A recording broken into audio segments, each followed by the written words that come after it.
What's up, analogers? Welcome to 2009 Melee, where Chillin' Dude is still getting top 32 in majors and Mango's winning every tournament.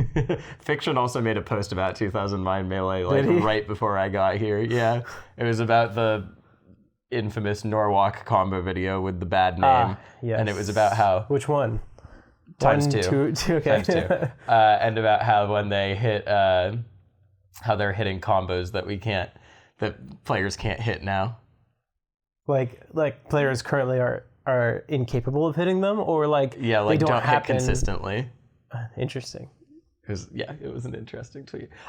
Did you see Chillin' versus Plup at Gama? I actually didn't. I missed that one. Okay, so this is what I've been saying all weekend, because it was right when I got to the tournament, because I didn't get there until Friday, so I walked up and I saw... For the record, Zane was there and I was watching. Yes, we are talking about... Also, people have asked us to be more talking about what happened. In case you're not as plugged in as we are, which is probably most people. Yes. Welcome to Analog, a podcast about Smash and Melee. I'm Ipangu, and this is Rishi, and this episode will be focused on Get On My Level 2019, a Canadian tournament that happened over the weekend. Yes. I was there, Rishi was not. Which is weird. That's usually the opposite of what happened. Yeah, the only reason I didn't go was because the Game of Thrones finale was this past week. That's so whack. I hope you feel really disappointed. I don't. I feel great because I got to watch at home and it was awesome. Anyways. So I got there on on Saturday. I got there late on Saturday. And the first match I see is Chillin' versus Plup. And Chillin' washes Plup's Sheik. Yeah, I heard. And then if Chillin' had hit any of his ledge dashes, or if you had taken away Chillin's dash attack button, he would have beaten Plup. That's really funny. Actually being 100% serious, Chillin was up in most of the games and then just failed a ledge dash at super low percentages, or when Plup was in positions that would have gotten reversaled too. Like bad ledge dash or SD ledge dash? SD'd. He SD'd from ledge dash 4 times. Okay. And he also had one bad ledge dash that got him killed. Dude, I literally played Chillin on netplay last week, and he was talking big game about his ledge dashes. Literally in our messenger, I could show you. He's like, I was really happy when I made you respect my ledge dashes. I was like, yeah, I was surprised you had a couple in there. Oh my god. And here we are. That's so sad. Yeah, it's tragic. He would have actually beaten Plup. Plup played bad the entire weekend, but... Yeah, Plup got 9th, placing outside of the top 8 for the first time since Big House 6, right? Is it Big House? Is that... Okay, Bad Moon Rising, I think. Big House 6 is... Because I know Big House 6 is also the first... It was Hbox's lowest placement. Yeah, there was both of them. Both of them at Big House 6? That's really funny. Yeah, so Bad Moon Rising, Plup didn't get top 8, but that was a regional, I guess. And he went all Falco at that tournament. Yeah, that doesn't count. And then every tournament besides that, since Big House 6, he's gotten top 8, including CEO Dreamland when he went all Luigi. Did he get 7th at Summit? He did bad at the last Summit. It was... Oh, shoot. You know what? He got 9th at that, didn't he? He did get 9th. Yeah. He lost to AMSA. AMSA. I remember because AMSA beat him and then he beat me right afterwards. Yeah, he got 9th at that tournament. Okay. It feels different, though. It does feel different. Yeah. You were wrong, idiot. So let's run down... Still, twice in the last 2.5 years is pretty good. Let's run down some of the top points of the tournament really fast for those who don't know. Chillin got 17th. Curb got 17th using Game & Watch. Beating Ryan Ford. Yeah. And Chillin beat Fohebro and someone else. Free Palestine. And Free Palestine, yes. And almost beat Plup. Yes. And then top 8 for the tournament in reverse order. 7th was Moki, making a really good run. Zane. Then 5th was SFAT and Hungrybox, like we said, in his worst placing since Big House 6. Yeah. 4th place was Wizrobe. 3rd place was Leffen. 2nd place was Axe. And 1st was the kid, Mango. Who somehow, despite winning, was not the biggest story of the weekend. That was Axe. Yeah.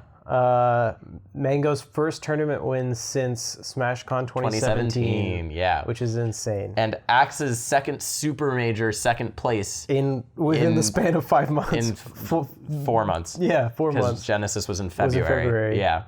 That's crazy. I mean, basically the rankings right now say that Axe is 3rd. Yes, so let's do that right now. Because that's obviously a big topic. I talked to Leffen about this, and I I saw completely that. forgot that Zane beat Hbox twice at Come to Papa. He did, So yeah. it skewed my rankings. Yeah. Really poorly, really badly. But other than that, Zane's actually had some pretty not as high caliber performances as He's he still was. top 8 at every tournament. Yes, But he's hitting the wall. Amsa is also doing really well, and so is Wizzy. So okay, Yes. so first, Well, Wizzy, when he shows up. which was this tournament. Yes. This was his first Melee tournament this year. Yes. Yeah. But he did really did well well. at Summit too. He got 4th at Summit too. In the fall, right? Yeah. Yeah. He smashed on at 7th. That was November. yeah. That was 6 months ago, man. I know. He hasn't entered that was Anyways, his last tournament. Wizzy's 4th because he got 4th at both those tournaments. That's how seeding works. Yeah, that makes sense. Yeah. So the Rankings, commonly seedings. agreed upon rankings, whether you're going off recent or the full year, weighting more recently. Yeah. Hbox first and Mango second are pretty much set in stone What a right world, now. dude. Yeah. A year ago, we were talking about Mango being the next guy to retire. Yep. And here he is, like, on Hbox's heels. With confidence, too. He tweeted before the tournament that he was going to get 1st or 7th. He came really close to getting 7th. We'll talk about that more Honestly, later. I think he is, like, just inches away from really being a threat at every tournament to win because, like, it's just Hbox that's giving him problems right now. Yeah, I mean, so talking about Mango's run, Mango bodied Leffen. He 4-stocked him in the first game. Yeah. Give Mango the Fox bracket, he's happy. Yeah, he annihilated Zach even worse than he did Leffen. Yeah. And then, honestly, it was game 5 with him and Axe, but it was a rat climbing up to a bird the entire time. Mango definitely started off with dominance in the beginning of the set, and exactly the way you described it.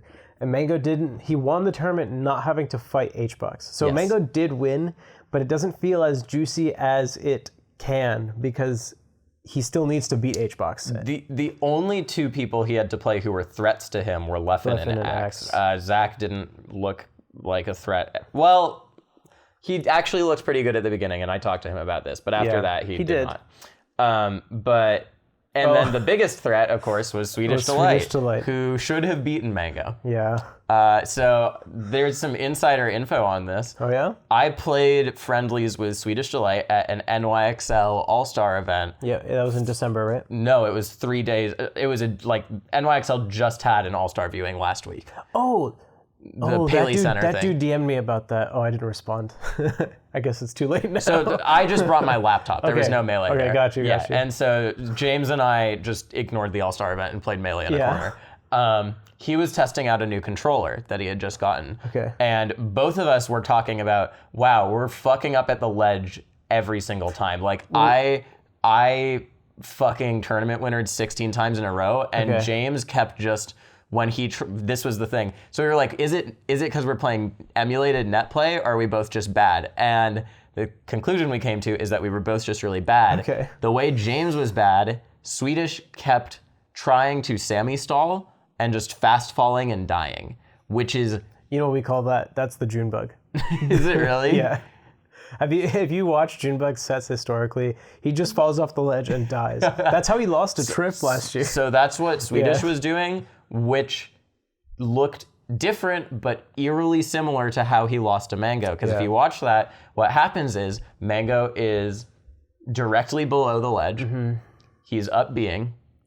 Swedish fast fall bears and gets weak bear, and Mango barely gets back and then makes a crazy comeback. Yeah. Now, fall down jump bear, fall down SD fair. Anything else is free. But the normal thing you usually go for there is fall down jump bear, back air, double jump back air. Yep. You drift in and then you double jump in back air. And if Swedish uses tap jump to do his double jump back airs, like you would for Sammy stall, then that's an eerily similar SD to what I saw him doing legit like 10 times when we were playing friendlies. Right. So It's possible. there you go. I think that might be why Swedish lost. I mean, he also lost because he lost his composure after that and came back on, but, you know. So when we talk about new controller for Swedish, are we talking like a new out-of-the-box controller, or like he got a decked out He got a mod? decked out controller. From whom, do you know? Typo. Okay. But he had to break it in, and Typo had told him there was snapback stuff that he might have to like break in to get used to or something. I don't know, something. I don't want to say anything about typos. Swedish seemed like he knew what the problem was, and it was like something he was used to. Sure. It was just getting used to a new controller. Okay. So there you go. That's my little piece of insider info on why Swedish Delight lost to Mango. Swedish Delight, like I said on Twitter, man who defined this tournament because he lost to Mango, and he's also the person who sent Axe into losers for one of the greatest losers runs of all time. So thank you, Swedish. Yes, thank Mr. Swedish. I just want to say as a quick aside, the more I hear about controllers, the more convinced I am that it's like 80% mental, because when you have Nez talk to people about controllers, like he says one of the most common questions he gets asked is, when is it time to get a modded controller? Like, at what point in your Melee career, like, how good do you have to be to need one? And he describes it as soon as you suspect your controller as being a cause of one of your issues, it's time to get a nice controller. And also the way he delivers controllers to people, oftentimes, like, the conversation, the outcome of the conversation is that the player feels like they're ready to just pick up the controller and go. Like, he doesn't tell you like you're gonna need to break X, Y, or Z in, and no one complains. So I'm pretty sure like a lot of it is mental. So and I think that's good. I think that's part of Nez's branding and what makes him a good controller modder is that he convinces you that your controller is what you need. Typo's too honest. Yeah, Typo's too honest, man. Interesting. Yeah. Just like Zane, the most honest Marth. Right. You're Marth, right? Yeah, Marth. You're Marth. Trash Marth, as we call it. But Mango, like we said, a pretty easy run for him. It didn't feel super monumental when he won. Because he bodied everyone except for Swedish. And Axe, but he was still bodying Axe. It felt like he was bodying Axe. So let's talk about Axe's losers run. Yeah. Oh my god, dude. WestBallz into Mateo, into S2J, into SFAT, into... Did WestBallz get 65th? No, he got... This was top 16. He got 7. Why did it say 64? Okay. That was confusing, the way it was labeled. Yeah, but Axe, after getting 3-0'd by Swedish, by the way, he beats WestBallz Game 5, who he has not beaten in a really long time, actually. When did they... Has he been losing, or have they not played? They haven't played? Okay. But when they were playing was back when they were like going back and forth all the time. Well, and it was Game 5. Or West was actually winning usually. Who is Star? Star is a Marth player who looked actually really good against Mango. Dang. I mean, he took WestBallz to Game 5. Yeah. He got 3-0'd by Mango, but he looked good. Gotcha. So he beat WestBallz, then he beat Mateo, who is the Captain Falcon, who beat La Luna and Wally Oamfuga. Then after that, he beat S2J. Then after S2J... Game 5. S2J looked kind of good, considering how dominant Axe usually looks versus Falcons. Yes. Then after S2J, he beat Zane. Then after Zane, he beat SFAT. Then he beat Wizrobe. Then he beat Leffen. And then he went Game 5 with Mango. He beat Zane 3-1. Yep. Both SFAT and Wizzy were Game 5 sets. Yes. SFAT, like, historically pretty good against Pikachu. That's... historically, if we, like, look back pretty far, he's shown he has what it takes to win the matchup. In recent years, it's very back and forth. And even more... Yeah, the thing with these is it's like watching Axe against SFAT and Axe against Zane. It feels like both SFAT and Zane have a handle on the matchup, but Axe is just outplaying them right now. I agree with that. I feel like it feels more like Zach has a handle on the matchup than Zane. I would agree. Zach's really, really good at that matchup, and the games Axe won against SFAT up until Game 5 felt very different than the games he won against Zane.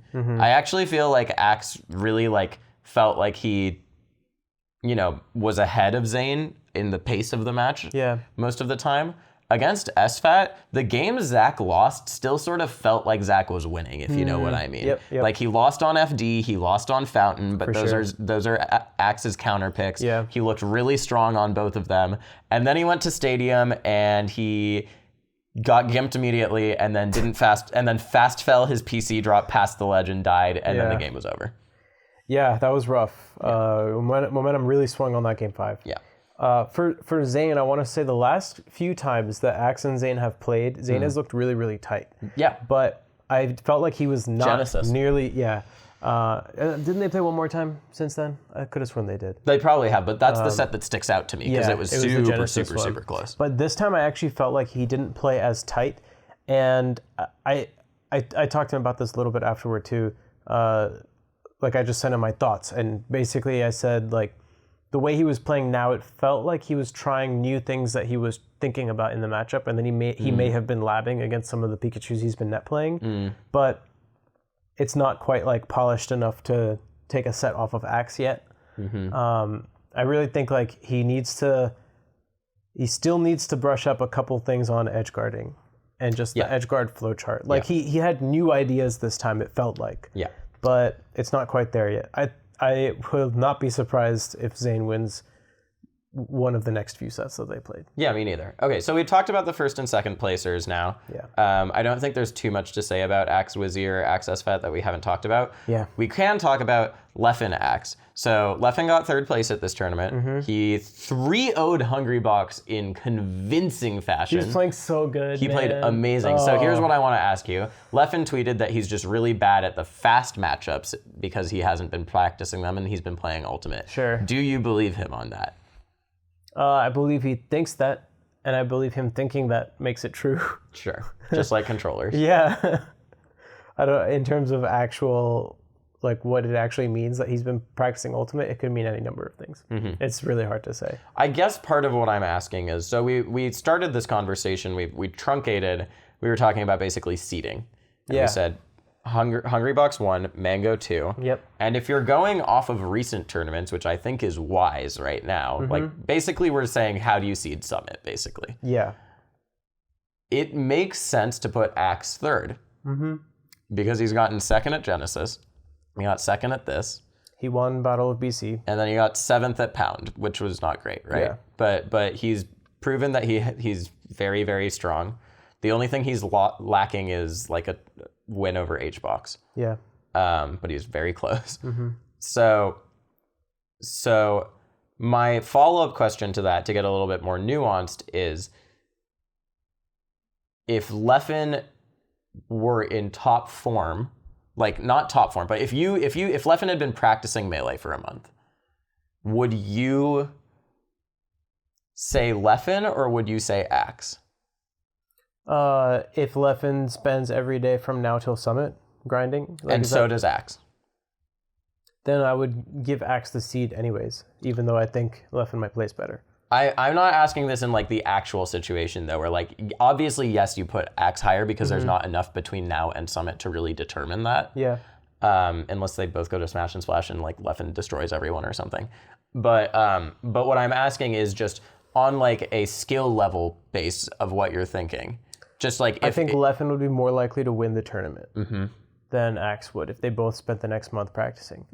But I don't think. Well, actually, it's hard to say with Smash and Splash still in play. Axe is not going to Smash and Splash. Right. I don't know if Leffen is. Leffen sub-goaling it. Okay. Because here's basically what I'm asking. Yeah. Incredible run from Axe to beat all of those players. He's favored against all of them except for Leffen. Yeah. That he beat. The only player he beat that you could argue is sometimes favored against Axe is Wizrobe, right? Actually, I don't even know if that's true. I felt like Axe just beats all the Falcons. Right, he does. Like well, S2J actually does really well against him sometimes. Okay. But my point is, other than Leffen, Axe beat players he's favored against, right? Is a great run, but he also got to dodge Hbox and Plup, who are the two people who stop his runs these days. Right. So is Axe now being third best in the world a result of Axe truly leveling up to being top 3, or is it a result of Leffen and Plup slumping a bit and him dodging them? Both. Yeah, obviously. Yeah, definitely. But how much is it skewed? It's True hard. skill, is Axe better than Leffen, right? Or would Axe be better than Leffen? So it's a hard question because, like, are we comparing how well they would do if they all entered 100 tournaments at their current skill, or who would win most of those tournaments? At their current skill, I think there's no arguing that Axe should beat third. Yeah. At their current skill, Axe is third in the world. So that's the question, is it's like, is if Axe is going to get third every time, and Leffen and Plup are sometimes going to win and sometimes going to get fifth or seventh, not that Leffen's getting fifth or seventh. Right. It's just that he hasn't entered anything. Right. Like that, it depends on your philosophy when it comes to seeding, I guess. Yeah, and I think seeding wise that I'm a pretty big proponent of recency bias in seeding. And I've talked about why I think this makes SSBM rank a dumb thing, because it's a year long and we don't actually think of Melee in that long of a time span. Yeah. So I'm actually... No one counts Genesis. Yeah, I'm actually a pretty silly. Pretty big proponent of the fact that we should look at recent results more when seeding. Yeah. But I'm just bringing it up in terms of skill evaluation. In terms of It's skill. interesting because it's like, oh my God, Axe is top 3 in the world. Well, yeah, he is, but M2k is basically retired, Armada's retired, and Leffen and Plup are not performing to their peak for very valid reasons. Yeah. So is he actually made the climb to be top 3 in the world? The best piece of data against that is his set against Hbox at Genesis. That's the best piece of data that Axe has significantly leveled up. So I always try to caution people against like the hypothetical skill argument, because it's like we can always talk about Leffen and Plup's peak skill if they're dedicating all their time to Melee, but like if everyone in the world dedicated all their time to Melee. Yeah, I know. And Axe is actually doing that. Right. So like in the reality, like he's doing it and then also getting the results. Yes. Like Leffen and Plup would probably be doing it too. Yes. I'm just saying, when we get to Summit, I'm predicting Axe to probably get 4th or 5th, not 3rd. Yeah. Right? Because he's probably going to play an in-shape Leffen or Plup. Even if he's 3rd seed. Yeah. Yeah. Yeah. Exactly. Yeah. That's my point. Yeah. What's our time right now? Time right now is 20 minutes, so we still have a good bit to talk about. So this. we have some more meat in the Gommel bracket to get through. Yeah, so we've gone through 1, 2, and 3 placings in this. Leffen got bodied by Mango because slow matchup. He beat Hbox. I want to talk quickly about Leffen versus Hbox. Okay, let's do that. Leffen is so good at Melee. Yeah. Like his Fox no one else's Fox looks like Leffen's. Yeah. A few key things that I noticed that he was doing really well. We didn't even talk about Leffen versus Zane. To get here, Leffen beat Zane in what was probably the best set of the tournament. Yeah, that was insane. That was insane. That was ridiculous. The first Fox to beat Leffen, or to beat Zane since Leffen. Yeah. Over a year ago, which was the last time they played. Yeah, the only Foxes that have beaten Zane the 2 most recent Foxes are Zane and Crush. I mean, sorry, Leffen and Crush. Leffen and Crush, yeah. And Crush was a long time ago. Yeah, and then maybe like Jerry. Did Jerry beat him? At some point, I'm pretty sure he did. But it was like, it was a while back, right? Yeah. And that's crazy to think about, because like a few months before Leffen beat Zane at Full Bloom, Zane got 4th at the MDVA Invitational. Well, yeah, but he was essentially 1 game away from winning because of how that played out, wasn't he? Or like no, 1 set away. I don't think so. The close tie was the last match between me and Llod was for 1st and 3rd, and Junebug was guaranteed 2nd. Right, but if Zane had won 1 other set, then wasn't there a reality where if one of you had won, Zane still would have gotten 1st? I thought that's what it was. Maybe I'm I don't wrong. remember ever talking about that. I don't know. But regardless, like, I'm just thinking about like the gap in time, like for that to be the result, and then a few months later, exactly right? Like it's crazy how recent all of this is. Like now, none of you top 3 players played fucking Spaceys, man. Yeah, exactly. Come on. Like, but we played Peach, Marth, and Sheik. Right. But we all like live in a world where it's like, yeah, of course, Zane's top 6, but like a year ago, I mean. It's crazy to think about. He was getting into Summit last spring, like working really hard, and that's where he solidified himself, getting 3rd at Summit. That's true. Anyways, I digress. Leffen versus Hbox. So something Leffen was doing really well in both his sets against Hbox and Zane was double jumping at the peak of his full hops. And it gets him really far away, and it makes it hard to keep track of his full hop aerial mix-ups. Sure. And no other Fox really does that. If they're doing a double jump, they kind of do it in the middle of their full hop. And it's something that I hadn't really thought about too much before. But it was just like a subtle difference that just gets him out of wherever he is. Like if he's in the corner and he does that, it's like, all right, I'm going to wait a couple of seconds for him to come back.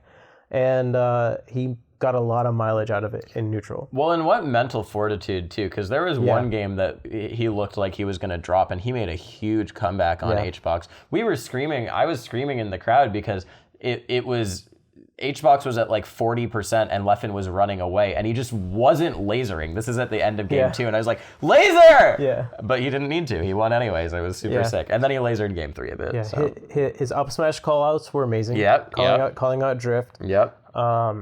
He had an up air call out too at one point, didn't he? Yeah. His combos in general were good, but really it's just like, it's the neutral. Like he was playing a Swedish Armada Leffen neutral against Puff, which when executed well is an art form. Yeah. And the other thing that I really liked was his back airs, because typically we don't see Foxes get back air kills on Hbox except for Mango. Well, yeah, and a lot of the time it's because Hbox DIs really poorly at 110 or something. Right. But regardless, it's like Mango was the best at pressuring Hbox in the corner with like really deep back airs. I saw you this. I saw when you tweeted this, and I immediately knew what back air you were talking about too. And Leffen, it was basically like if Leffen were taking over Mango's body and did what Mango was doing the way Leffen would do it. Yeah, exactly. Because when Mango does it, he does like a foxtrot into a wave dash. like a wave dash, and then does like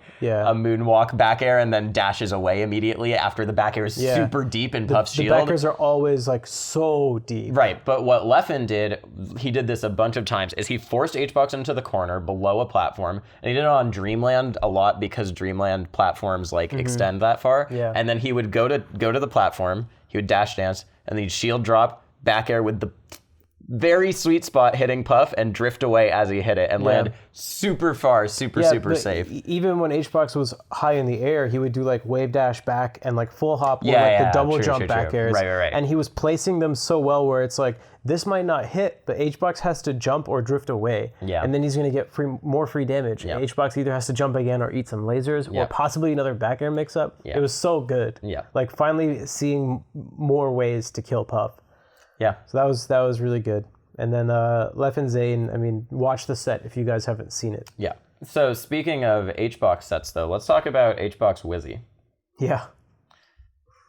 So someone I know actually proposed to me that Hbox threw this set intentionally. And I was like, what are you talking about? That doesn't make any sense. What are you talking about? And I still don't think Hbox threw this set, although he did immediately go on Twitter and tweet like how happy he was to have lost, basically. Yeah. So, but there was we talked about this before. There was a few times how he'd be the most likely person and also like the least likely person to throw a set. We've talked about how like when he's losing, the way he behaves makes it seem like it was planned all like it kind was all of good. like there's just something about like this. I don't know. I mean, it's funny because it's basically being a gracious loser, but we're shitting on him. But I don't think he ever throws the set. I don't think so either. But there was some weird shit where like there's a moment when Wizzy got a full hop knee on Hbox at like 100 on Dreamland, and Hbox DI'd it down. He momentum canceled it on the edge. So he was out of hit stun, and then he just drifts all the way off the stage. I think he just didn't know. Dies and didn't jump or anything. If you watch it, he does jump, but he jumps late, and the jump kills him. Okay. Yeah, I don't know why people didn't comment on that. Like he like was unsure on how to live there, and then he did try jumping, and he died off of it. Okay. Yeah. I don't know. It looks weird. Yeah. He obviously didn't throw. Wizzy's insane. And I do want to highlight, too, the way that Wizzy won this set was really, like, literally the game-winning moment was really, really interesting because it shows what a coin flip Hbox's winning moments can be. Yeah, like when he throws out a pound. When he throws out the random pound. And on the one hand, is that pound a little bit more desperate than Hbox usually goes for? Yeah, it was a fucking terrible pound. Yeah, it was. Like, I was surprised to see him crack like that, you know? But at the same time, every pound that doesn't get Exactly. that doesn't hit looks like a really bad pound. So that's the thing. The thing is, it was like, did that pound look atypical for Hbox? Yeah, it looked really weird that he was doing that bad. Normally it hits. Because normally it hits. That's the thing. Yeah, exactly. So it's hard to say if that was him or Wizzy. Yeah, so that's my point of it being two sides of the same coin. If you guys didn't watch the set, Wizzy reverse 3-0'd Hbox, which is super hard to do, but weirdly kind of makes sense for Falcon to do it because the way Wizzy plays the matchup and the way the matchup probably should be played, which is how he's doing it, is that Falcon doesn't mind Dreamland. So they started on Dreamland, Hbox wins on it, and then Wizzy loses a game on Yoshi's or something. They go back to Dreamland, which is Wizzy's counter pick, and Hbox agrees to it. He doesn't have to. Or, something like that. Yes, he does. Yeah. Yeah. Because, is that how the rule works? Now I'm confusing myself. Can't you go back to a stage that you're... Yeah, you can go back to a stage. No, he didn't have to agree to anything. Sorry. I'm confusing myself. Okay, so... Hbox went back to Dreamland. Hbox chose to go back to Dreamland on game 4. Yes, that's what happened. Yeah, on game 4, which was... Wizzy agreed to go back to Dreamland. Yes, not exactly. Hbox. Yes, yeah. Which was interesting. Yeah. Wizzy's counterpick game 2 and 3 was Yoshi's both times, maybe? I'm not entirely sure. I'm not sure either. Really quick, actually, because it is important. It was, I think it was Battlefield. Yeah, that would make sense too. I think he lost on Yoshi's and he went Battlefield. But either way, the thing that is notable is that Hbox re-counterpicks Dreamland and Wizzy lets him go there. Yes. So they start on Dreamland, they go to Yoshi's, Wizzy loses, he wins on Battlefield. They go back to Dreamland. Which Wizzy allows. Yes, and then they go to FD for game 5. Yeah, Hbox takes him to FD. Which for game 5 and for game 4. Yeah, for game 5. Yeah, for game Dreamland, 5. Yoshi's, and then Battlefield, Dreamland, FD, and Wizzy won those last 3. Yeah, so this was really interesting because, the way that Wizzy plays it, Dreamland is actually one of his preferred stages in the matchup. Get on that top platform, man. You wait forever. And so it was also interesting to see, to me, it was really interesting to see Hbox choose FD over Fountain as his last game counterpick. I think it makes sense. I think it makes sense for some reasons, and it also benefits Wizzy a lot in other reasons. So I mean, if I'm Falcon, I think I'm okay taking Puff to FD, because I think in a lot of matchups, FD is one of Puff's weaker matchups. Yes. Or weaker stages. Yes. I think Hbox was he wanted to rely on his punish and edgeguard game. Right. Well, but neutral is what's harder. Well, and neutral's hard, and once you get behind, it's harder in some ways, easier in others. Yeah. So it's harder because it's very easy for Falcon to just play back and scoop Puff on FD because Puff can't refresh her jumps or anything, like the usual problems for Puff on FD. Yeah. It's easier because Wizzy doesn't get to go just be on top platform for 60 seconds when he wants to disengage. Whereas on Fountain, neutral might be a little bit easier for Puff. You can't really access the top platform as easily because of the platforms, but in general, it's harder for Falcon to navigate the stage. Yes. But a stray hit from Falcon is much more likely to lead to Puff dying, because you're not killing Puff off the top, you're killing her off the sides with up airs and back airs and knees. It was very interesting because when they the first stock on FD, Hbox annihilates Wizzy. He gets an up air or an up throw, and Wizzy doesn't DI it right, and Hbox goes up air, fair, and he's just fucking dead. Yeah. And then after that, Wizzy hit the DI on he got up throwed a few other times after that, and he just DI'd hard away or hard in and got out. And it was really important for that matchup because it was very evident that if Hbox could get an up air, Wizzy was frequently dead. Yeah. But there were a few times he wasn't. But if in the right positions, it was good. So really good comeback to Melee for Wizzy. For, again, his first tournament of the year. I mean, this is what I'm saying too, is Zane is definitely 6th in the world now that I remember. He beat Hbox twice at Come to Papa. But after Smash and Splash, almost any of the other qualified players for Summit could overtake him. Yeah. S2J is the least likely to, because he's the least likely to get an Hbox win, which is the thing that would set you apart. Yes. But AMSA's results, other than come to Papa, are even or arguably better than Zane in some ways.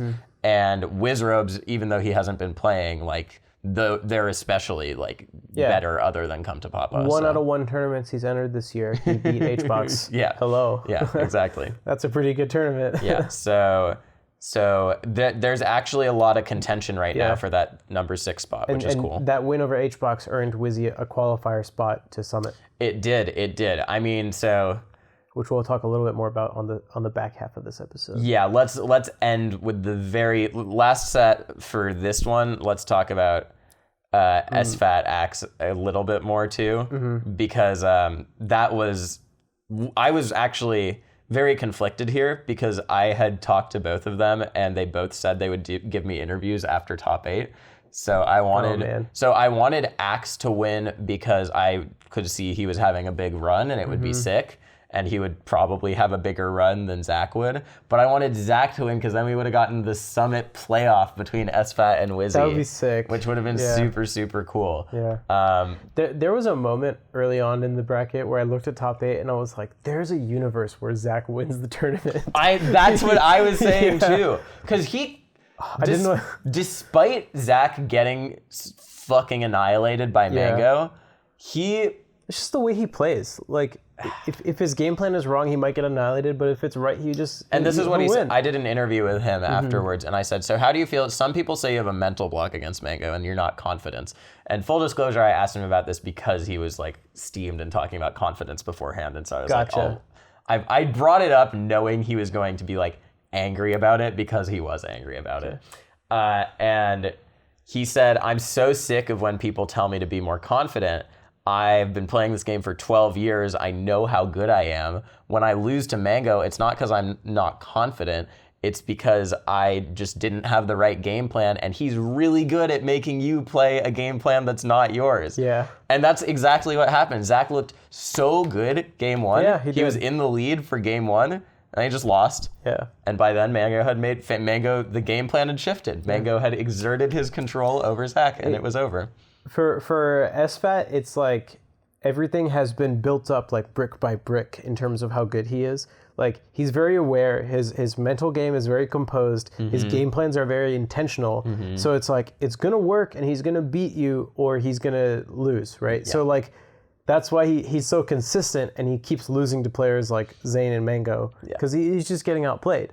But yeah, I mean, that's just kind of how it is. It's not like a high variance thing where he just goes into the zone and just starts bodying people, and sometimes he sucks, you know? No,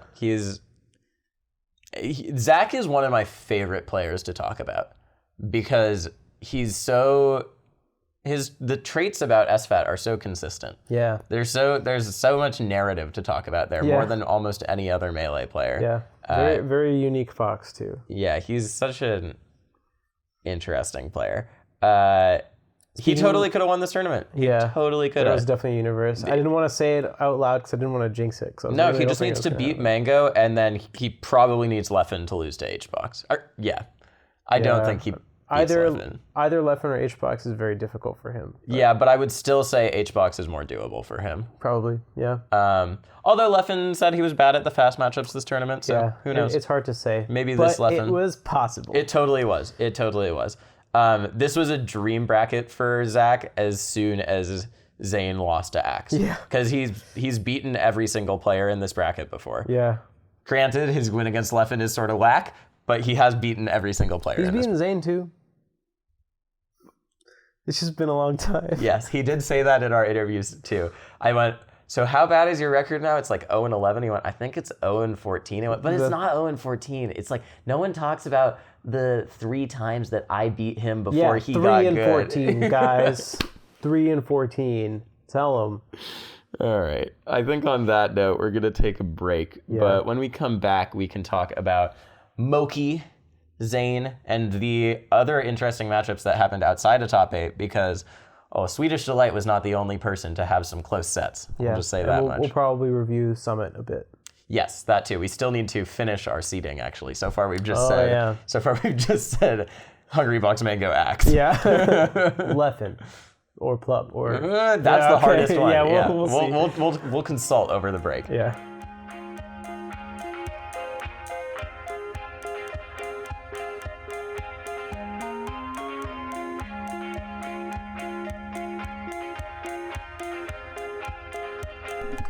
What's up, guys? Super short one today because I'm really tired and I'm pushing this out late at night. Thanks as always for listening. Really appreciate it. Hope you guys enjoyed this. Felt like a really high energy episode. Rishi and I both turned to each other and said we enjoyed it afterwards, so hopefully that came through. And yeah, just thanks for letting us do this as always. It was really fun. Thanks for listening. Love you guys. All right, I'm going to go pass out. Bye.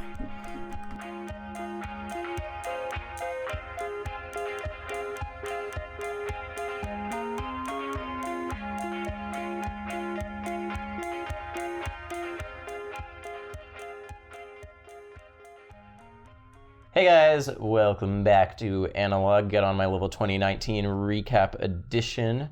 As we said, we're now going to visit some of the more obscure parts of the bracket at Gommel, because even though it was a pretty top-heavy tournament, that some really interesting stuff happened in there. I missed a lot of the like losers bracket secondary matches. I'm looking at the bracket right now and I'm like, oh wow, I didn't realize that some of these were that close. Yeah, so S2J Axe was a choke from Johnny in a lot of ways that could have ended that run. But we've seen them play a bunch of times, and I don't think there's anything particularly like trenchant to talk about there. Yeah. I think that matches worth highlighting. Mateo taking a game off Axe and beating La Luna. I didn't realize he took a game off Axe. Yeah, Damn. is pretty dope. And he did knock La Luna out at 65th, right? 65th? I think that's who got 65th. Because I knew someone No, did. I think it's just 17th. Are you sure? Yeah, it's 17th. The heck? My information is bad. Ignore me. Chillin' was game 5 against Fohebro at a tournament with wobbling band. Yeah, that was Come on, really bro. funny. Oh no. He's supposed to be good at that matchup too. No. To be fair, Fohebro, I was watching a little bit of that set, and Fohebro's handoffs to kills are really? very, very strong. Okay. Like even in Wait, middle. are you saying that if Ices practice more, it's almost like they don't need wobbling? No, that's not what I'm saying. Okay. I'm just saying when Just Fohebro. making sure. I'm just saying I saw Fohebro get a grab in the middle of the stage at low percent and kill Chillin' off of it. Okay. Did he wobble him? He did 4 pummels, and then he would do a handoff regrab. Okay. Or something like that. Nice. Yeah. So. Did not realize Hacks AMSA was game 5. Yeah, I actually didn't catch much of that. That's interesting. So yeah, Moki. So let's talk about Moki first. Moki played so fucking good this tournament. Yeah.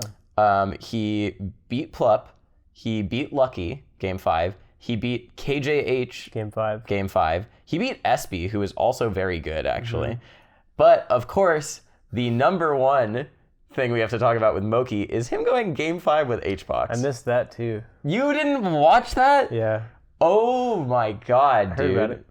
I should go back and watch it. Okay, so if he went up 2-1, right? Yeah, if Leffen is the Swedish super practiced Fox, then I don't know what, I guess Canada, I guess this is what Canadian Fox looks like. Moki was going for Doraki wall jump up air to kill Hbox. It's a good option. Repeatedly. Yeah, it's actually a good option. He was playing so nutty and cool and good, and it just faltered a little bit at the end. He got Sounds like you're describing Mango to me. It was different than Mango. Interesting. It was cooler than Mango. Huh. Yeah. Okay. Yeah. I'll have to check it out. He played amazing. And I talked to him about this, and he said he was very composed about it, actually. So he said the reason he's good at that matchup is he plays Prince Abu as his primary net play practice partner. Yeah. And I made sure to include that when I tweeted out my interview with Moki, because I knew Avi would retweet it then. And he says that in game 5, he just got a little too over-aggressive. Not like emotionally or anything. He just said, oh, I read that he wave dashed back, and I read that again, and he didn't, or he did wave dash. Like he was did something. Trying to cover defensive options that weren't happening. And then Hbox did a different defensive option. I think he ended up doing a wave dash back that beat whatever Moki was going for. Gotcha. And he got a grab and got up there rested. And he was like, well, it's how it happened, you know? It fell apart. That's a good mentality. Yeah. To not be like shattered after losing like that. And that's super cool because Moki's not had a great mentality with regards to Melee recently. I've heard a bit about that. So the fact that he had a really good mentality and performed really well, and he, even after he lost in top 8 to Wizzy, he said, yeah, I feel like I have something I can be proud of finally in my Melee career. So Good. I'm really happy for him. That's one of the things about Melee too, is it's like, it can really get you down, especially because it's so execution dependent and everyone tries so hard and the game is so developed, but still changing, which is another addition to the pile of things that can make it stress you out. Yeah. But to overcome all that, like, you have to push yourself really, really hard. And honestly, like, the result or just the process of pushing yourself to deal with all of that can, like, make you ascend in a lot of ways. For sure. It's really cool. Yeah. Because there's not a lot of things that are harder than competing at Melee and being consistent at it. Yeah. Or anything where everyone else in the world is trying to be really good and competing. Yeah. But obviously Melee has its own unique challenges. I'm very happy for Moki. It was sort of a dream bracket for him. Spaceys are his ideal thing, and Plup was going all Fox by this point. But he took Hbox. He took Hbox to fucking game 5. Yeah, thanks, Chillin. Chillin's been talking all week about how he retired Plup's Sheik for the tournament. Shut up, Chillin. Shut the fuck up. Yeah. So good stuff to Moki. Yeah. Took a game off Wizzy too. Though the set did start off in the most Wizzy way possible. And I got the quick clip and posted it on Twitter. It was so fun. Like, the camera switches over and he's getting tech chased and dies off of the grab. Yeah, Moki took a game, but Wizzy won that set very convincingly. Yeah. Especially when Moki took him to FD, it was like more of the same. Yeah. That was real rough. And that's not to say you shouldn't take Wizzy to FD. I don't Because you should. really believe in that. It's one of those. So, like, this is I've mentioned this before. Like, I always think about it since he said it. But Axe said, like, the reason there was a time he played Mango at Genesis last year in 2018 where he didn't take Mango to FD, and he said the reason is because he felt like he wasn't landing grabs. I brought that up when I was talking in the crowd. Yeah, it's the same thing. Like, if you feel like you're getting grabbed by a character who punishes you off grabs, then don't go to FD. Yeah. But if you feel like you're doing a good job of not getting grabbed, then FD is going to net you you're going to take advantage of all the benefits. Yeah. Like neutral and punish, basically. A lot of ways you get an advantage for there being no platforms. But platforms are going to help you if you're really trying to avoid the grab and you're having trouble getting around it. Yeah, I mean, I think there's a little bit of a difference when talking about Pikachu and Wizzy on FD. For sure. Pikachu, it's guaranteed, and Wizzy, he still has to do a lot of work. Well, yeah, he has to do a lot of work. It's not just that, though, either. It's that platforms don't mess up Wizzy's tech chase once he gets the grab to the same degree. True. Like, because down throw never really sends you high enough. Right. Whereas with Pikachu, it makes the chain grab impossible to do. Yeah. Now, obviously, I think it's pretty 50-50 on this. Like, with Pikachu, it's like, yeah, because platforms make you not get chain grabbed.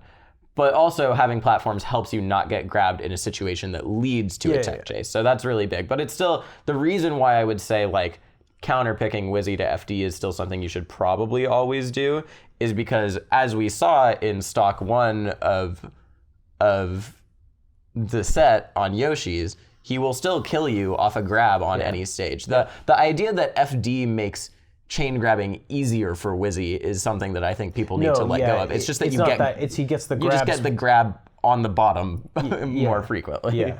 So. Yeah. For sure. Yeah. Yeah. But yeah, good stuff to Moki.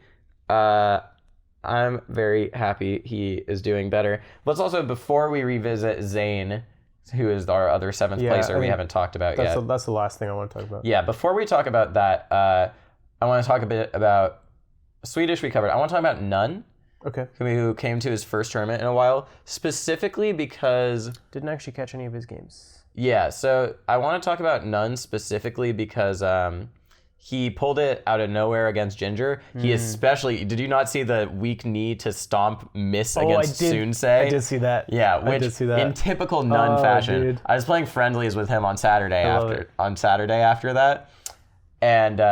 And he was like, yeah, well, Sunsei acted like it was a big deal. He was like, oh no, but I was just like, man, that was my plan all along. I had it all planned out. And he was 100% serious. Yeah, he probably did. He probably did, because that's fucking Nun, dude. Yeah, if you guys are not familiar with Nun, he's a crazy person. Yeah, he probably was like, listen, did he want the stomp to hit? Yeah, he obviously did. But did he also know, if I miss the stomp and get burned, I'm going to try and tech and then up B? And I don't think he actually teched. I think people missaw that. He just up Bs, I think, out of the fire. Yeah, no, he didn't tech. Yeah, but yeah, that's who Nun is. Yeah, his punish game and edgeguard game looks... Well, at this point, all three of the top Falcons look very distinctly different. Yeah. But when Nun kind of first came onto the scene for mainstream Melee, like there's a very distinct difference between Nun and like the rest of the Falcons. Like he was the only Falcon using F tilt. Yeah. He uses it so well. Yeah, he does. And it's the only reason why I understand his UCF complaints. Right, yeah, the turnaround thing. Yeah, we've talked about this, and it actually makes sense. Sure. It is like the one valid reason you could complain. Yeah. But otherwise, like, he knows his hitboxes extremely well. Yeah, he knows his hitboxes extremely well. Playing friendlies against Nun as a spacey is one of the most fun getting wrecked experiences ever. Yeah. He combos you in ways every time he combos you, it's something you've never seen before. It's so fucking sick. Yeah. But the reason I wanted to bring him up actually is because after the tournament, he made a very non-Nun-like post where he talked about, I've been really stubborn for the past few years in playing the way I want to play and in railing against UCF. And people have this That sounds familiar. view of me that is not me, of being this person who's really stubborn and actually hates these things. And if you've talked to Nun in person, he doesn't really give a shit about... He's a very relaxed person. He doesn't really think UCF is killing tournaments or anything. The only thing he really hates is wobbling, but even then he's like, yeah, man, it's just, I don't like it for the game. Honestly, I think he just has too much time on Twitter. Yeah, exactly. But the fact that he is saying, I'm going to adapt and change my playstyle and play in a way that will win, and I'm going to learn UCF, whatever the fuck that means. But still, it's like, it is a not typical of Nun statement. Sounds a lot like something we were hearing from Mango a year ago. And where is Mango now? Mango's second in the world, baby. Yeah. So I'm excited to see that. Nun, I'm a huge Nun fan. I'm like a OG member of Captain Falcon hate group. These days I don't actually hate him that much, but like the one Falcon who I do think is super sick to watch all the time is Nun. Okay. I really do. Yeah, he's pretty dope. Although Johnny's just gets sicker all the time too, so yeah. Johnny, he's been on something. I haven't seen it in the last month or two, but before that he's been on something for a while. Yeah. Okay, last person that we're going to discuss for Gommel. Zane. Yeah, because he had a lot of interesting sets. That he did. Yeah, so we talked about him versus Leffen already. Yeah. Apparently he bodied Shroomed. Oh, did you not see Blur's tweet? I saw the tweet. I didn't see the set. It was gross. Honestly, it was really gross. Not that surprising. I think Zane has been like... He's had a very good game plan against Sheik for a while.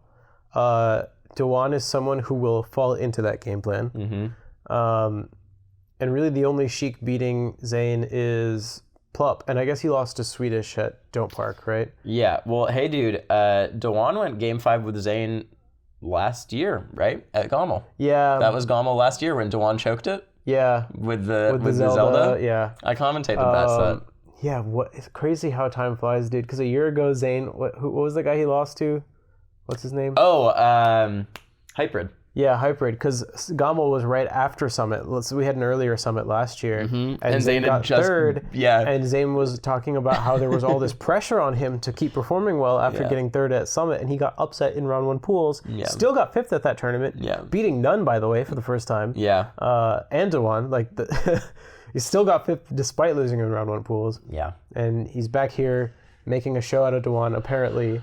It was gross, dude. It was real gross. Making a show out of another player. Yeah.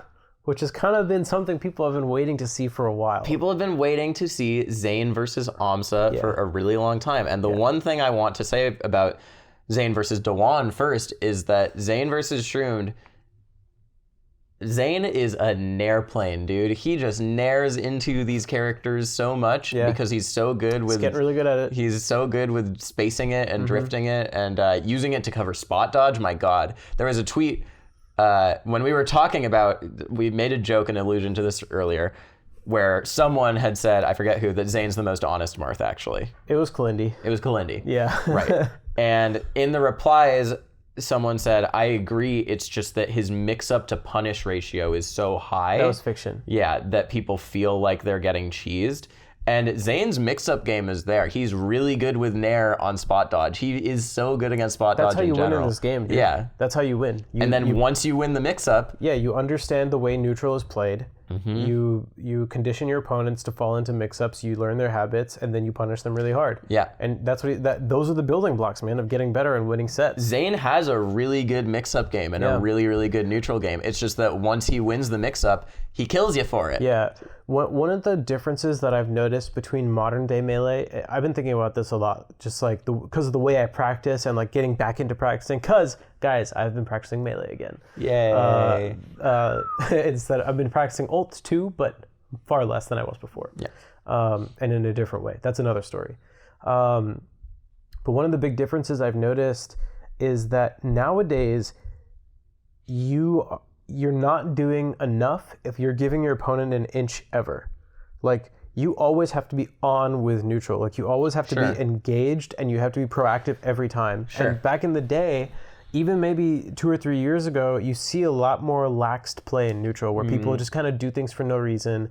They don't really have an intention behind every action that they're doing. But now, like, that's the standard you have to reach. And Zane is basically like the example of that. The man who it sounds like you're sort of describing is someone who's fallen off a lot and who you just mentioned, it's Shroomed, who used to give people a lot of room in neutral. Yeah, I mean, him and a lot of other players. Yeah, but like, I mean, I think he sort of epitomizes a playstyle that's fallen off a little bit, that Dewan would give people a lot of room in neutral. And it's funny that we're talking about this because now it's coming back to me. Dewan and I talked at Gamo last year, and he was like, man, I've been coasting off being good for so many years, and I haven't actually put in the effort into it. Yeah. So he knows that. He's also just like, I mean, he's not been practicing as much, right? This is I just want to highlight something too. This is a very strange occurrence because we have finally reached the point in analog history where we can remember conversations from a year ago about an earlier tournament that we talked about on the podcast. Show, We definitely talked about Dewan saying that on the podcast. Yeah, so you guys can go back and watch it. It would have been like one of our... Well, actually, we did them really frequently back then, so it's probably episode 8 or something. Yeah, within the first 10 episodes. Yeah. Yeah. But yeah, I mean, that's the case with a lot of players. And frankly, for some players, like that pace of Melee is more fun because it's a lot harder now. But I think there's a lot of merit to the way Melee is played now. And that's why the meta is still changing. Because there's so much opportunity to act in Melee. And for so many years, you didn't need to take every opportunity. And now you do. Even if that action is not approach, you still need to be doing something. Interesting. And it has to have intention behind it. And like when you watch Zane, he always is doing that. And this is like, this goes, like I could talk about this all day. But basically, like, if you are a better player than a lot of people around you, like adhering to this principle is a way that you can still get good practice against anyone that you're playing. Because even if you're winning every game, if you're engaged, if you're working constantly on every moment and staying engaged, you'll start going from 2-stocking them to 3-stocking them to 4-stocking them. I mean, I feel like another player who really embodies that mentality is Wizrib. For sure. In like... that in a way that almost is why he seems so robotic sometimes, because once Wizzy sets his mind to a goal, he goes for that goal over and over again. I remember I talked to Moki about losing to Wizzy and he was like, yeah, I just didn't expect him to fucking run across the stage and grab me for no reason. Which is partially it, but also like, if you've ever watched Wizzy sets, every time Wizzy plays a set, every single time, there's at least a 5-second span where he's just like, it's time to back air. And he just turns around and he just back airs 4 times in a row. Or stomp in place. Right, because he's decided that what he now needs to do to win neutral is to do that defensive or baiting option, right? Like he makes a very concrete choice and he's like, now this is what's happening in my game plan and this is how I'm choosing to spend my time. Falcon is an interesting example of that like philosophy behind melee, because like it's not like Marth where you can constantly dash dance and zone with like nairs or down tilt or something and like go in and out of your opponent's range. It's like you're kind of in or you're out, or you can kind of zone with nairs, but it's so different with Falcon. No, for sure. Because it feels more committal with Falcon than it does with Marth. Yeah. So it's interesting to see how that manifests in Wizzy's play. Yeah, so speaking of, I mean, and a lot of this boils down to what we were talking about too, of always needing to do something is game plan, right? Yeah. So we were talking about game plan with SFAT earlier. When SFAT's game plan is there, he always knows, this is why he's such a good player. Yeah. When SFAT's game is in place, he knows what he's going to do 3 steps from now every single time. And when it's not, it falls apart. So speaking of game plan, let's talk about Zane's game plan versus Amsa, because it was immaculate. Yeah. It was so good. Yeah, Zane and I were talking about this a little bit. This Zane, podcast Zane, we're talking about this just before we started recording. If you watch the set, it's like nair, grab, up he had a shield, edge guard, and that's the whole set. A lot of F smash too. F smash too, yeah. Catching Amsa trying to approach, basically. Yeah, it was, Zane is good at this matchup, guys. He's really, really good at this matchup. We finally see it. Yep. And I'm now not at all surprised that Zane won, because Amsa's never faced a Marth like this. Yeah. Rudolph doesn't play this matchup. He plays Fox. Yeah. Even when he played as Marth, it's like, it's not like this. No, it's nothing like this. Yeah. So I played a good amount of this matchup this weekend because the first person I sat down to play friendlies with was a Yoshi. Shout out to that dude. And I ended up going my secondaries against him a bit, and I played Marth. And I was playing Marth actually while this match was I was playing that matchup while this match was happening too. And I was losing a lot of them, but I just wanted to like think about the matchup. So the things that are most apparent to me in how Zane understands this matchup are that shield is broken against Yoshi. Yep. Yoshi can't do anything. Yeah. He can dash grab you. So as long as you're mindful of your shield usage, it's a very, very strong tool. I will say the one thing that the Yoshi I was playing against did that was very surprising and caught me off guard is usually if you get in front of a Yoshi, this is something I've talked about a lot, and they are shielding, a lot of the time, if you haven't like beaten them to the punch and can start up a really strong pressure sequence as a spacey, and if you're not a spacey, forget about it. The best thing to do very frequently is wait, because you put yourself at frame disadvantage by hitting them no matter what because of how Yoshi's shield works. Yeah. And Yoshi has to roll, spot, dodge, drop shield, or grab. Those are literally the only things that Yoshi can do out of shield. Yep.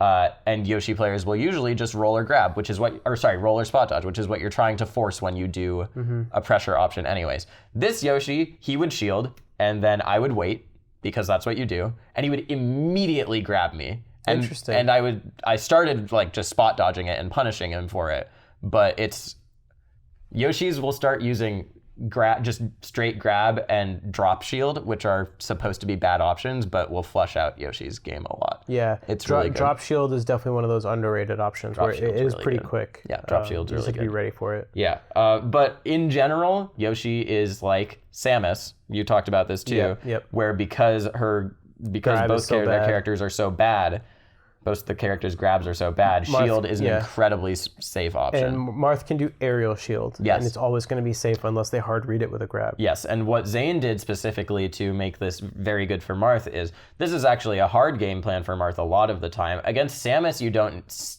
even see it applied like too much because the spacing game can play in more. And the projectiles and everything. And the grab is even worse than Yoshi's, so you can just sort of like dash away with Marth a lot of the time too. But with Yoshi, you saw that Zane was light shielding a ton. Yep. Because Marth's shield is bad. Yeah. So it is hard to pull off this game plan as opposed to other characters. Yeah. But if you light shield, it's really good. Yep. Yeah. Zane and I, we did an analysis on Marth Yoshi a long time ago, and I was trying to come up with these ideas, and what I noticed is that typically Zane tried to keep it simpler than I wanted to make it. And like you can definitely see how that showed itself in his game plan. Yes. Like I was like trying to figure out ways to approach or threaten Yoshi's zone, and he's just like, I'm just gonna not approach. Yeah. And he didn't really. He's just like controlling space and mixing up his nair timings. Yeah. Also, anytime we've talked about this matchup, he's never expressed a concern over the ability to beat Amsa. Like he's always, that's true. He's always felt confident that he would. Yeah. Because both he and I have played Amsa in friendlies, so like we kind of know what to expect when you're going into the Marth Yoshi matchup. Yeah. So I think he's the least surprised person that he beat Amsa. Yeah. I also want to say that F Smash is an amazing tool in this matchup for Marth. Because a lot of the time, Yoshi's sort of going to be forced to double jump into your F smash just because of how Yoshi approaches. And if you tipper it or something, it can knock Yoshi out really early. But the bigger thing is it's percentage, and it's just like batting Yoshi towards that place. So as long as you know what percent to start using it at. Yeah. Zane got a lot of F throw F smash, which is usually what you should go for in this matchup, I think. Like obviously you develop your mix up, but it's pretty low risk because there's not like off stage. You mean when you're near the corner? Yeah. Because there's not really anything, because the Yoshi's forced to double jump there a lot of the time, and so if they double jump, they get hit by the F smash, and a lot of the time that knocks them out if you're at the right percent. And the other option is to DI away, in which case you just reset to neutral, but Yoshi's double jumped back onto stage. Because they can't, if you F throw F smash and Yoshi DIs away, he can't punish you after the F smash. There's like not. Yeah, Zane knows all the mix-ups. He also knows that if you grab Yoshi out of his double jump at the ledge, Yoshi has to hold up to keep his jump. If he doesn't hold up and you get grab released, Yoshi loses his jump. Yeah. So the mix-up is Zane waits, Yoshi starts holding up, and then he F throws. Yeah. And you get an F smash. Yeah, exactly. So that's sick. I didn't even think about that. Yeah, shoutouts to Peanut Phobia who taught us that. That's cool. Back. Yeah. And then the other thing, we talk about nairing a lot, which is like, So this is the interesting part of nair was it's the only time he approaches as if he nairs in this matchup, and it's not because it's a multi-hit move, guys. Yes. Multi-hit aerials don't beat double jump armor. I think the misconception is that the multi-hits are to beat parrying, which they do.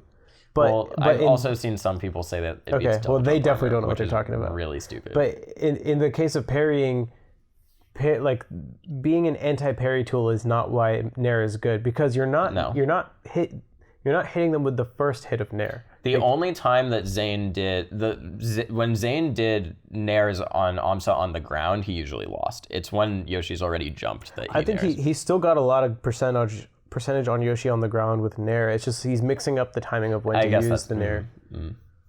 And like that's the strength of nair. It's the angle that it hits. It's that it's really fast and you can auto cancel it, and that you can mix up the spacing and timing of it a lot. And the timing. Yeah, because just a little bit of where you change the fast fall, if this is Marth's blade angled downwards, you go like this whole little range up and down. Whereas with fair, you're always, since it always comes down, the hitbox is usually going to hit in the same place. Yeah. You're only changing like where the timing, like which part of the hitbox it is, but so he would only use it like in place or retreating, like we talked about before. Yeah, fair is good in place and retreating because Yoshi does have trouble getting in, but if the Yoshi's good, they'll double jump armor through your fair at low percents and still hit you for it. Right. But the other reason nair is really good at it is because again, it's that same angular thing. Just the way that Yoshi has to do an aerial, because if Yoshi wants to double jump armor, Yoshi has to dip and go up diagonally.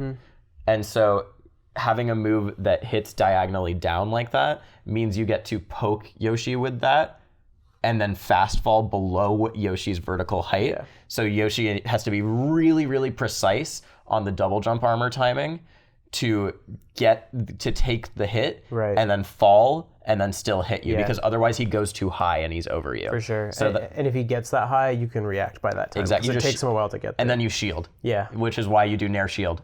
Because if you nair and Yoshi is not exactly perfect on the double jump armor timing to go into a nair or something after that, then he falls down having used his double jump, and he does a really laggy move on your shield, and you just get to shield grab him usually. Right. Or dare out of shield. Or up B out of shield is what we saw Zane actually did that a lot. doing a lot too, which is really good. I think that Zane played the matchup really, really well. Nair is good. Amsa has stuff to work on in the matchup because you can double jump armor through Nair, Marth Nair, and Nair it just like most aerials. Yeah. It's hard. Yeah. And it's really a testament to Zane's spacing, because if you whiff the Nair, you get punished really, really hard. Yeah, you can get forward aired. Exactly, which is what Yoshi's wants. Number one thing in pretty much every matchup. Forward air and down tilt. Yeah. Yeah. Those are the number one moves to avoid when fighting Yoshi. Yep, exactly. As we learned from Leffen so long ago. Yeah. But Zane played super, super well. I really hope they play at Summit, because I think it'll be a lot closer. I think so too. I'm sure they'll be playing at Summit. Well, is Amsa invited to Summit? Oh, fuck, is he not? I actually don't think he is. Oh, he's totally... Wait, what? No. Wait, is he not? I don't remember. He has to. S2J's invited to Summit. He must be, yeah. I was just Summit. thinking that if S2J is, Amsa probably is as well.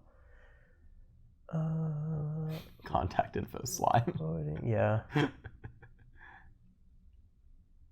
That's eliminated players. Yeah, okay, he'll be there. Okay. So I'm sure he and Zane will be friendlying anyways, because Zane always is down to play anyone. Yeah.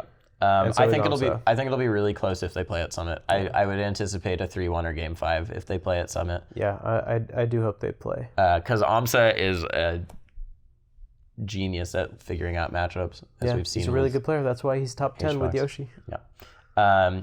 You know what this actually reminded me of? Again, nice link back to old Gommel. Zane understands how to make Yoshi's double jump a weakness rather than a strength in a really strong way, and I think that's exemplified also by his game plan of up B out of shield. Like, you should up B instead of grabbing a lot of the time, because you force Yoshi to the edge, and then you force Yoshi to double jump, and then you get to F smash. Like, that's the extended flowchart for that, right? Is like you get there, or you get to Nair if Yoshi's at a really high percent or something. Right. And it reminds me a lot of seeing Axe and Amsa play, where Axe has really started to take over that matchup because he understands that he can force Yoshi to the edge, and then he up smashes and it breaks Yoshi's double jump armor, and then he kills Yoshi for it. And that was a lot of what it felt like, is like Zane had to really set out, like, once I get you here, the thing that people think is your strength, actually, it's pretty fucking bad for your character. So now I really want to play that matchup. I can play that matchup. Yeah, let's do it. Man. Yeah. How are we doing on time?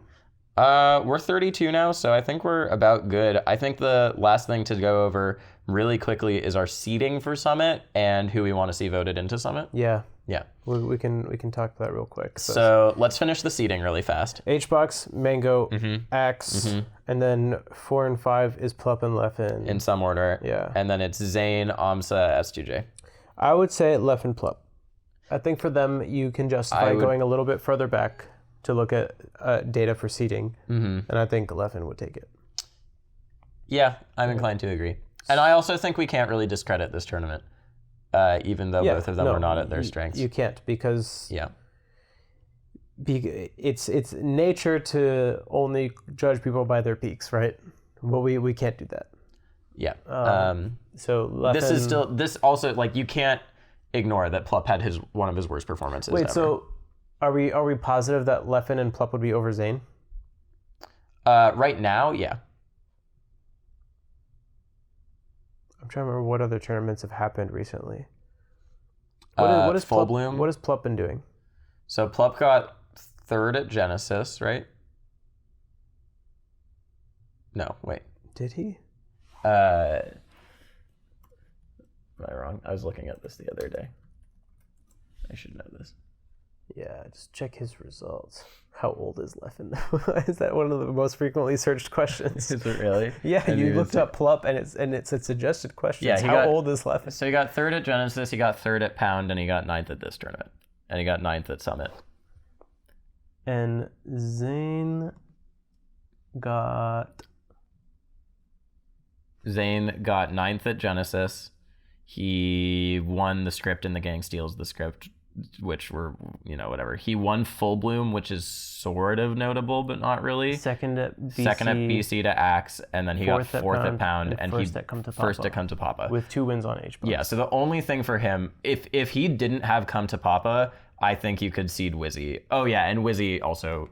So that's the other thing. Right now, because of Come to Papa, Zane over Wizzy, even though Wizzy has gone to very few tournaments, without those wins on Hbox, I would seed Wizzy above Zane, if not for those Hbox wins. This is actually really hard to seed, because it's like, if it were just Leffen and Plup we're talking about, it would be a little easier, but since you have to consider Zane, it's like he has a lot of recent results, and they're all pretty good. So like, how do you judge that against Leffen?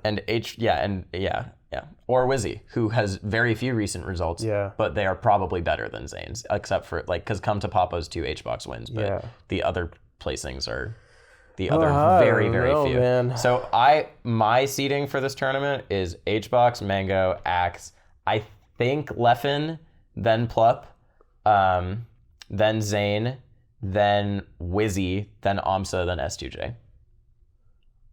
Okay, I might say Leffen, Zane, Plup. And I think the rest probably the same. But I think the most likely thing to change is Wizzy going to Smash and Splash? He's probably not. I'm not sure. I really want him to go as Smash and Splash. I want all of them to go to Smash and Splash. I really want him to go to Smash and Splash because he could go above everyone except for like Wizzy could legit, if he had a good performance at Smash and Splash, I feel like he could potentially become like the 4th seed at the tournament. Yeah. No, that's too. I'm so recency biased, but he has got 1 result. My point is, Wizzy looks like he could do. If we're talking about the evaluation of how good players are, and I was like, I still see Axe not getting 3rd at this tournament. I see Wizzy getting 4th at this tournament or something. Like, I think that's very possible. I think Zane and Wizzy should play before Summit to determine their seeds. That's fucking stupid. That's dumb. Maybe it'll happen at Smash and Splash. All right, so let's talk about who we want to see voted in. Let's talk about who we don't want to see voted in. What a horrible way to do that. Won't even make sense because people won't be there anymore. Okay. Okay, so number 1 pick. I'm just going to say Spud, Triff, IBDW, and I don't care who else goes. Yes. The only other, so my ideal 5 were Spud, Triff, IBDW, Spark, and Fiction. Right. Fiction is now out. Fiction really should have gotten in. We've had our disagreements with him, but like he's very good at the game. Yeah, he's good. Hopefully he qualifies. He would benefit a lot from Summit. There's still one more qualifier spot, right? Yeah, he could qualify through Smash and Splash. Smash and Splash. Yeah. So hopefully there's Fiction... 2 more spots. Smash and Splash and the Mango. Oh, are there? Yeah, oh, cool. I forgot. Okay, so hopefully Fiction qualifies somehow. A number of these people could still get in. Spud is amazing. Spud's so good, dude. Yeah. Spud at Don't Park on the Grass is one of the best performances of last year. His performance at Bridgetown Blitz the week before that is one of the only ones that's better for like an out-of-region player. And he just won Bam. Over Prof. Yeah, Prof took a set from him too, so. No, he didn't. Aiden told me he did. Spud won from Winners. Aiden told me he did, and I trust Aiden on everything. Prof lost in Winners bracket, and he came and lost first set to Spud. Ah, fucking Aiden, man. Yeah, Aiden lied to you. Aiden, I was actually watching Aiden was wrong about Spud shit, and this is bullshit. Maybe he wanted a local or something, but here, I'll pull up the bracket just so we're sure. Because I would love to be more correct than Aiden in this particular scenario. Aiden, the biggest Spud fan in the entire world. Yeah. What am I looking at? Peach What time. is peach time? Oh no, get this away. Peach time ultimate. Where's melee singles? There. Okay. Oh, some like horrible parallel universe. Okay. Top 8. Okay. Oh, I was wrong. You were wrong. Damn it. Yeah, okay. Dumb shit. I get to call Rishi a dumbass for the second time. So it's a normal episode of Analog. Yeah. Great. All right. Spud, great. Amazing. Triff, also amazing. Triff beat Amsa at Phoenix Blue recently. Yeah, Triff has 2 wins on Amsa and a win on Me2 King in the last 6 months. Yeah, dude, what the fuck? Why is this even a debate? He's from Spain. He's a really cool guy. Yep.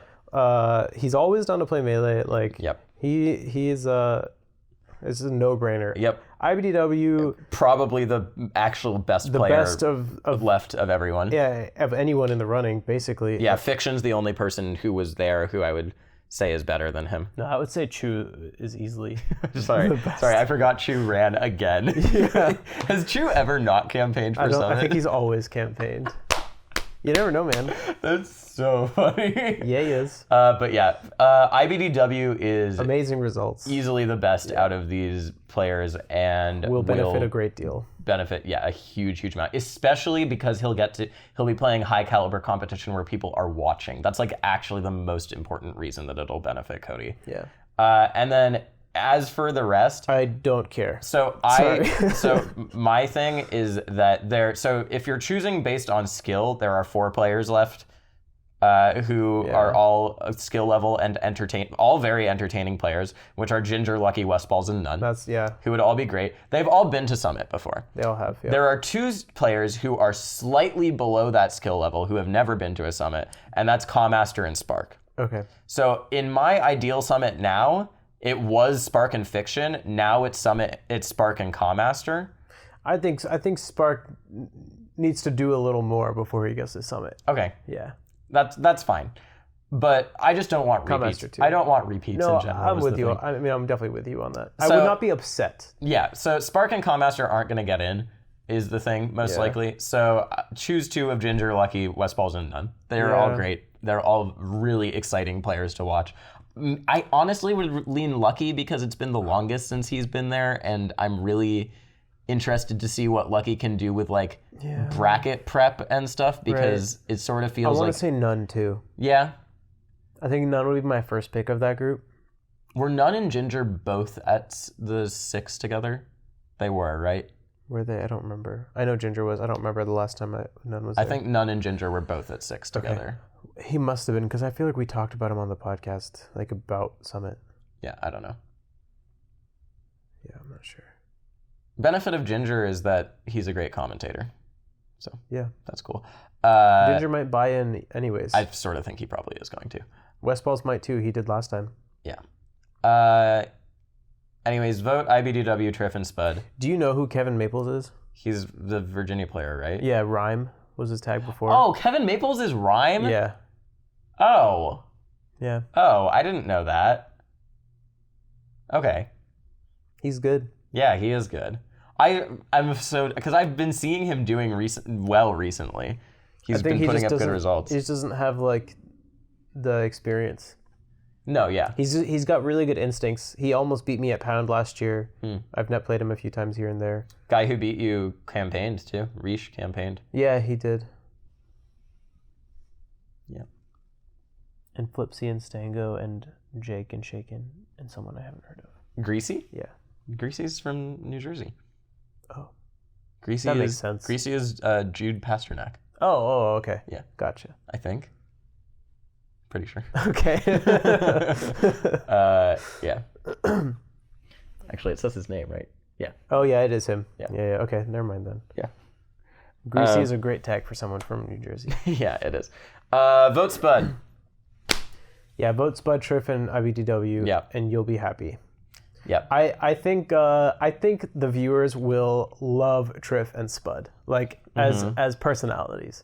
Well, Spud's very reserved in some ways until he's not. I don't think that's the word I would use to describe Spud. He can be. I'm sure he can be, but like 90% of the time, I don't think he is. We'll see. Okay. We'll see. I think in the setting of Summit, he would not be. I think, especially if you get him drinking. I very much want Spud to get in. I think I'm probably going to put, well, I don't know. If Cody weren't Tri-State, I would put all my votes towards Spud. Because I'm more interested in seeing, because basically, I really want Triff to go to Summit, but just because of how bad his Summit campaign was last time he ran, I hold it against him. It's so great this time, though. He's spamming everyone's Twitter. I know, it's really funny. I can't get, I'm about to mute the word Triff from my Twitter timeline.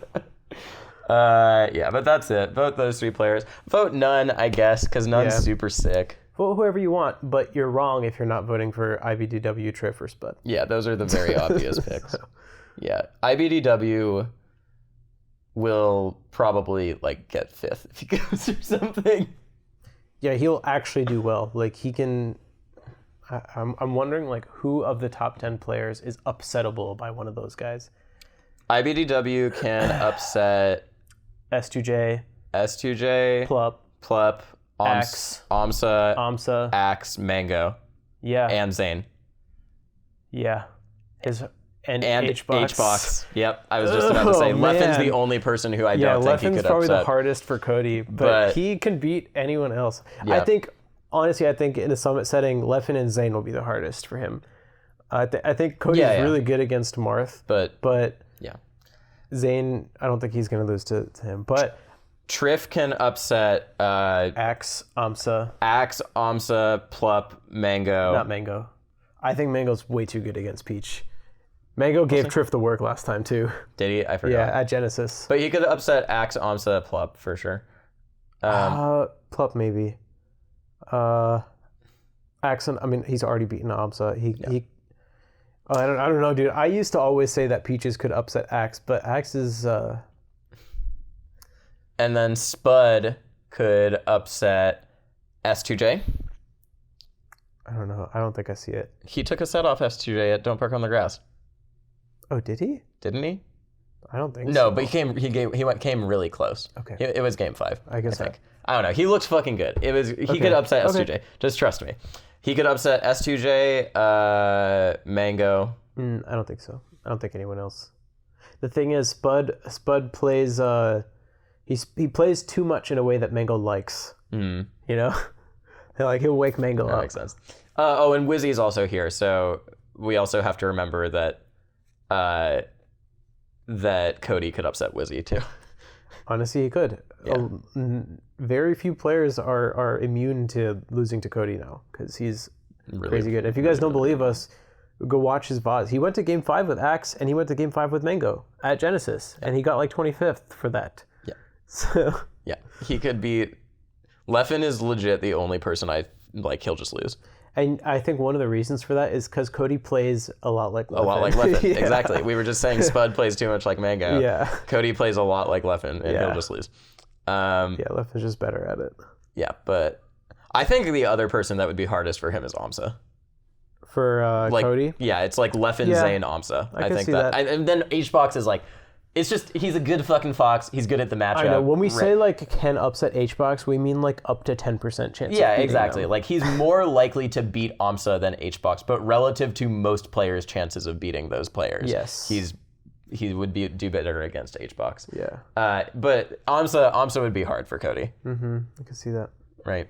Yeah. All right. Now we've done 47 minutes. This is a really long episode.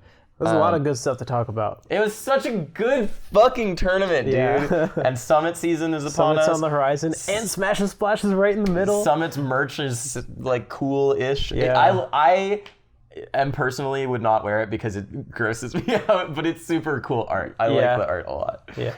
The shrunken head stitch face. That one's super dope. Yeah. The one of like Melee on the Mind where it's like dripping out of her face. I know exactly what you mean. It's like super, like I want to like hang it up, but also be able to cover it. I'm not enough of a cool gamer for it. Memory card full. Goodbye. Okay. Yeah. Good timing. We're out. Bye, guys.